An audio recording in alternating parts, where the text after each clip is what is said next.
बिहू, पोंगल, दही चूड़ा कहें या संक्रांति कहें, इस फेस्टिवल की एक कड़ी जो है वो है ये पतंगबाजी।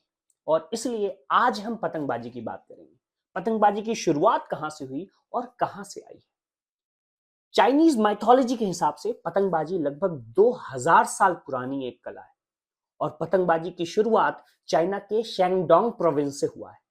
ऐसा माना जाता है कि यहाँ एक किसान रहा करता था जो टोपी पहना करता था और हवा से टोपी उड़ ना जाए वो टोपी को बांध के रखता था और जब टोपी उड़ती थी तो वो टोपी से खेला करता था और यहीं से पतंगबाजी की शुरुआत हुई।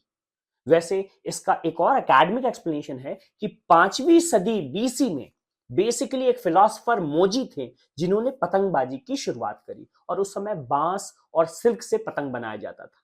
लगभग 549 एडी में पतंग जो है कागज से बनाने की प्रचलन शुरू हुआ और पतंग का मोर ऑफ प्रैक्टिकल एप्लीकेशन था क्योंकि पतंग से उस समय संदेशे भेजे जाते थे। स्पेशली लड़ाई के दौरान कागज पर संदेश लिख करके जो लड़ाई के मैदान है उससे पतंग के थ्रू संदेश भेजे जाते थे।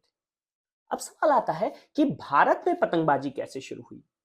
तो इसके कोई लिखित एविडेंस तो नहीं है बट कुछ किताबों के उल्लेख से यह पता चलता है कि भारत में पतंगबाजी चाइना के थ्रू ह्यून चांग और फाहियान जो चाइनीज ट्रैवलर्स थे वो लेकर के आए। लेकिन भारत में फिर पतंगबाजी का जो बढ़ना है डेवलपमेंट है वो इंडिपेंडेंट हुआ और आज भारत इंटरनेशनल काइट फेस्टिवल के लिए जाना जाता है।